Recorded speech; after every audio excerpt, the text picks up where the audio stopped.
Hi everyone, Philip O'Reilly here to tell you about my top 10 favorite games of all time.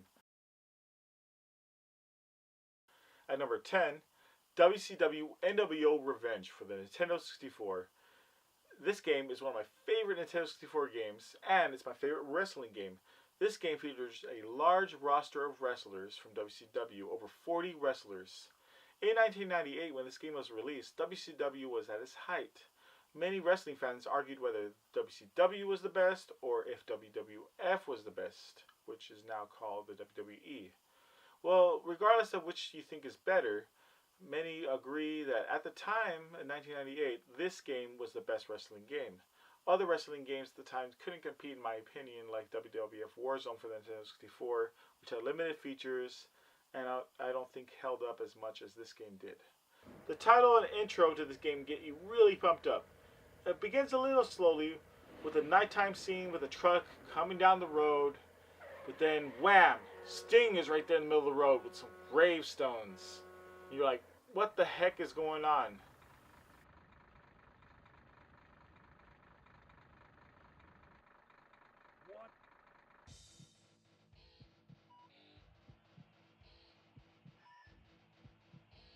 The game gets you pumped up with cutscenes of gameplay showing action, high-flying maneuvers, wrestlers punching each other. It gets crazy.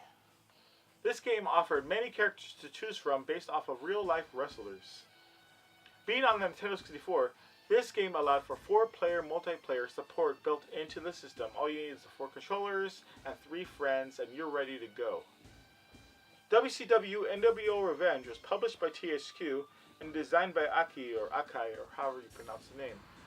That studio later went on to create WWF No Mercy for the Nintendo 64, which many agree as one of the top Nintendo 64 wrestling games. The game features many wrestlers who used to compete for the WWF and many wrestlers who later went on to compete for the WWF. So if you're strictly a WWF fan, you may enjoy many of the wrestlers that are featured on this game. The game features many modes: singles, tag team, 4-player, hardcore, battle royale, many modes to choose from. This was the last WCW game published by THQ. After this, THQ went on to publish WWF WrestleMania 2000 and WWF No Mercy. Some wrestlers had special ring entrances, like Sting, who descended from the top of the arena, wrestlers who were accompanied by their managers, and wrestlers who had their signature weapons. So, if you're a wrestling fan, I'd really recommend trying WCW NWO Revenge. Number 9. Mario Kart 64. This game features characters from my favorite video game series in a racing game, and it happens to be my favorite racing game. This game is a sequel to Super Mario Kart for the Super Nintendo, and this game includes 3D polygons, and it's much improved upon the original in my opinion, featuring new tracks, new characters, and a much better experience in different modes. This game features various difficulty modes: 50cc, 100cc, 150cc. I had fun playing Mario Kart 64 along with friends because up to 4 of us could play head to head against each other, and it wasn't the same as playing against a computer because with your friends you were playing very competitively because you know you weren't getting cheated with a smart AI or a not so good AI, and you had a real challenge depending on the skill level of your friend, but it felt more fair and you could interact with your friends right next to you in the room. You can talk smack or say good job to each other, and it was really interactive before the online playing days. My favorite track in this game is Rainbow Road. My favorite mode is the battle mode. Mario Kart 64 features a battle mode where you can battle up to 3 of your friends in various stages. You have 3 balloons where you have to pop all the balloons of your opponents in order to win. One of the criticisms I have of this game is when it handicaps players, and many times when players are doing the best, they get hit the most, oftentimes the blue shells. If you're in first place, you're way more often to get hit and be put back into, 6th, 7th place, way back there. Many times it's strategically more effective to stay close behind the first place opponent, so you don't get hit by the blue shells and other obstacles. The game features various characters to choose from: Mario, Luigi, Yoshi, Toad, Princess Peach, Bowser, Donkey Kong, Wario, a good assortment of characters.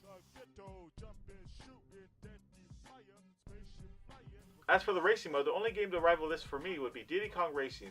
That game features hovercraft as well as airplanes, and you could go head to head against each other, like airplane versus hovercraft versus kart. You can mix it up, and that's a really fun aspect of that game. If you're looking for racing simulation, you won't exactly find that in Mario Kart 64, but you will find an excellent kart racing game here.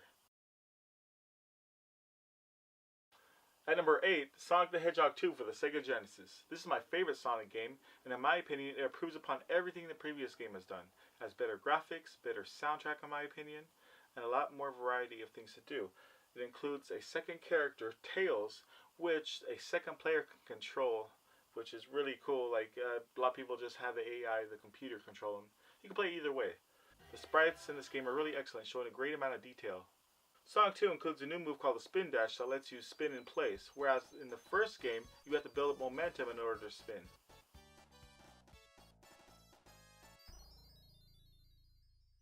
My favorite area of the game is the Chemical Plant Zone, which has amazing music, and it really shows off Sonic's speed. Each area of this game contains 2 stages, unlike the previous game which had 3 stages. I feel that this really improves upon the pacing of the game. The bonus stages really mix it up. Instead of 2D stages, this game gives you a pseudo 3D feel.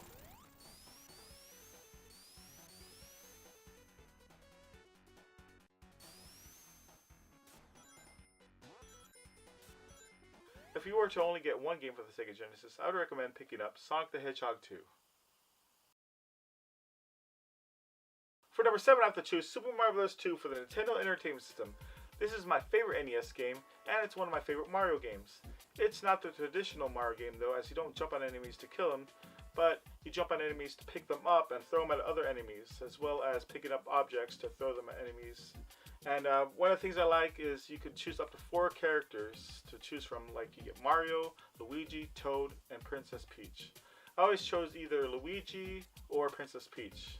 I like the jumping mechanics. What can I say? Mario's average, Toad's strong but doesn't jump high, so I choose the other 2. Unlike the cover art, in the game Mario wears blue overalls and a red shirt, setting the standard for all future Mario games. Since Super Mario Bros. 2 came out, there hasn't been a Mario game like it. It's very unique. I really like the music in this game as I feel it's more catchy than Super Mario Bros. 1 and 3. Some things from the original Super Mario Bros. Make an appearance in this game, like in the subcom there's a magic mushroom and a remix version of the Super Mario Bros. Overworld theme. Also, the Starman makes an appearance, and various things like coins. I really like how all the enemies are different in this game. It really mixes things up.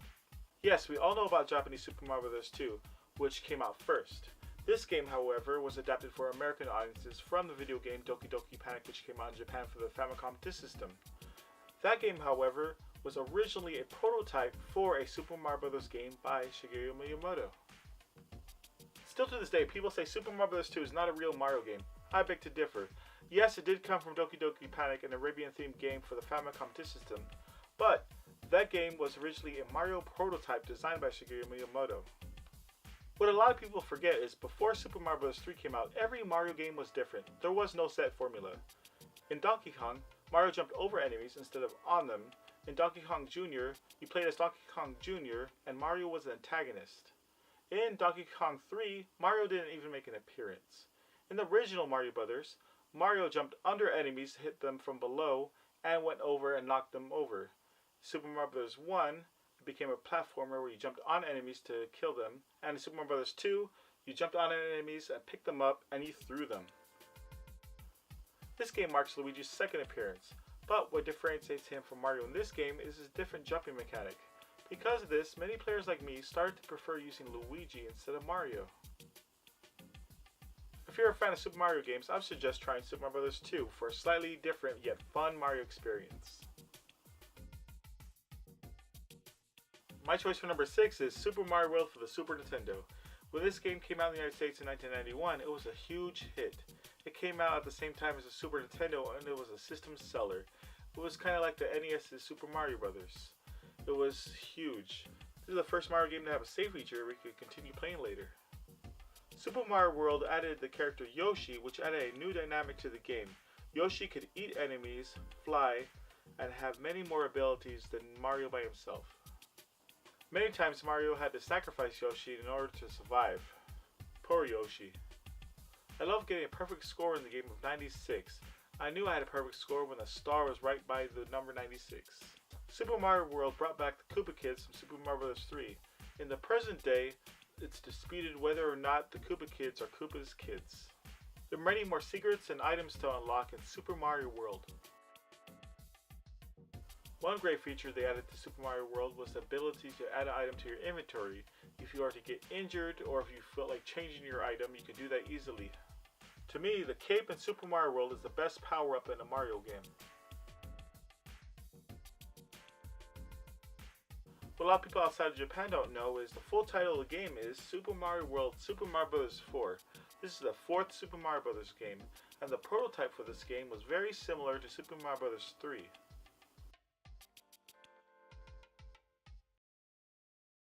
Give Super Mario World a try, I think you'll like it. For number 5, Grand Theft Auto 5. I didn't think I would like any GTA game more than Vice City, but with this game I really did. I feel it improved upon every GTA game before that, with better gameplay, graphics, items to collect, things to do, online gameplay.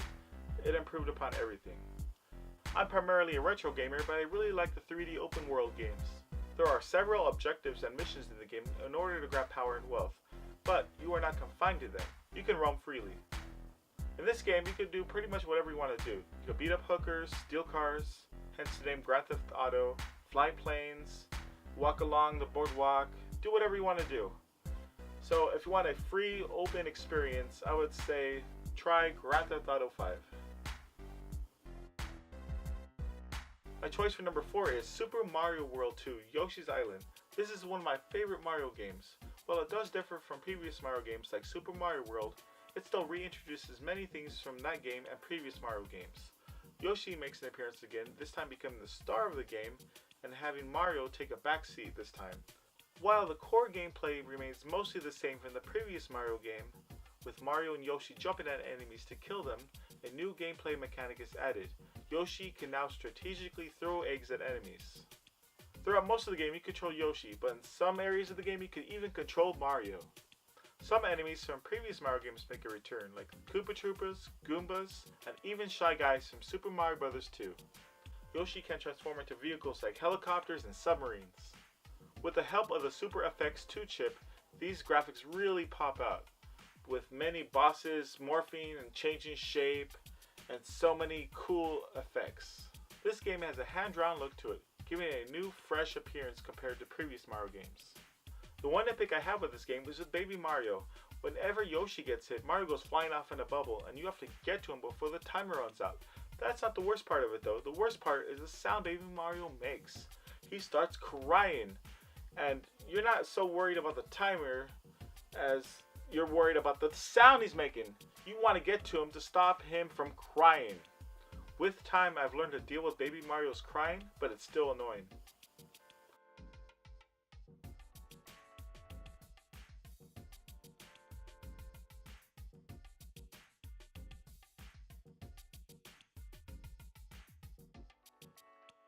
If you're a fan of Mario, or especially Yoshi, I would recommend playing Super Mario World 2 Yoshi's Island.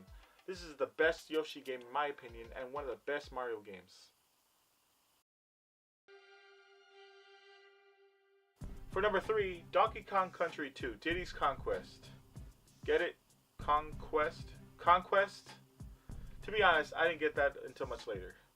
Anyways, Donkey Kong Country is a series that's a spin-off of the Mario games. Or you could look at it as Mario is a spin-off of the Donkey Kong games. However you look at it, Donkey Kong Country is a great game series, and in my opinion, Donkey Kong Country 2 is the best of it. Donkey Kong Country 2 uses pre-rendered polygons to give the sprites a 3D look. In the first Donkey Kong Country game, you play as Donkey Kong and Diddy Kong, whose mission is to save their banana horde. In the sequel, Donkey Kong Country 2, you play as Diddy Kong and Dixie Kong, whose mission is to save Donkey Kong this time. Gameplay has changed slightly, as this time he plays Dixie Kong instead of Donkey Kong, who uses her hair to grab onto things. Instead of the jungle theme throughout most of the previous game, this game has a pirate theme throughout. This game begins where the previous game ends, on King K. Rool's pirate ship. Some of your animal buddies make a return like Rambi, while introducing many others. I found Donkey Kong Country 2 to be a bit more challenging than the first game, but I had a lot of fun accepting that challenge. Instead of power-ups, a DK barrel is introduced, giving you Diddy or Dixie in inventory. Once you get hit, Diddy or Dixie will replace your current character. I find totally completing this game to 102% real fun. It's not a chore. Mario even makes a cameo in this game. There are new moves, special abilities, secrets, challenges, you name it, it's humongous. The music of the game by David Wise is spectacular. Donkey Kong Country 2 is not only my favorite Super Nintendo game, it's also my favorite 2D platformer. I'd recommend any gamer to go play this game. My choice for number 2 is Super Mario 64. This game revolutionized and set the standard for all future platform games. This game was a launch title for the Nintendo 64 in 1996. Before I eventually got the game for myself, I used to beg my parents to take me to the mall or the game store to play this game at the store. Super Mario 64 had a revolutionary camera system for the time, as opposed to other 3D games like Resident Evil that had a fixed camera, and other games that had awkward cameras.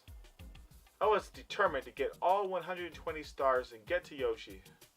After completing the game with 120 stars, I tried to get everything else I could. Glitches, hidden wall secrets, everything. I was obsessed with Super Mario 64 when it came out. I collected every toy, accessory, everything I could get my hands on that was related to the game. I made drawings, and it was the pinnacle of gaming for me. I not so patiently waited for the sequel Super Mario 64 2 to come out. Unfortunately, this never happened. Years later, an unrelated sequel called Super Mario Sunshine did come out for the Nintendo GameCube. I wanted every other 3D platformer to be like Super Mario 64. If you want the definitive version of Super Mario 64, I recommend getting Shindo Super Mario 64. This is a Japanese revision of the game which adds Rumble Pack support. Regardless of what version of the game you get, I recommend you go play it. This is my favorite game for the Nintendo 64. And my number 1 favorite game, Super Mario Galaxy. This game brings Mario to new heights, literally and figuratively. This time Mario travels to space, and he travels to different planets, and gravity is more of a gameplay mechanic. This game is bright, shiny, and colorful. I'm a huge sci-fi geek and a Mario fan, so this put the 2 and 2 together and I had a blast playing it. Mario still has his classic power-ups like the Fire Flower, but this time Mario could even change to Bee Mario and even transform into Boo Mario. Because this game was made for the Wii, controlling Mario is slightly different this time, using a Wiimote and a nunchuck to control Mario. Having a second Wiimote allows a second player to collect star bits.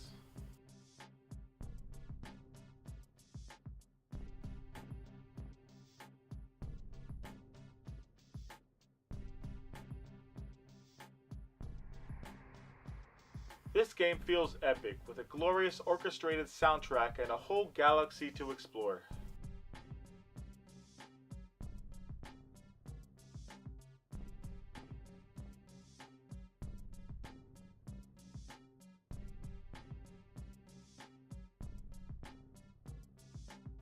I never thought I would like a game more than Super Mario 64, but Super Mario Galaxy earned my first place spot. Well, that wraps up my list of my top 10 favorite games. Let me know what you think about my list below in the comments section, and let me know what your top 10 games would be. Thanks. And don't forget to subscribe, and if you really like my channel, hit up my Patreon. Thank you. Like this video, hit the subscribe button and hit the bell icon.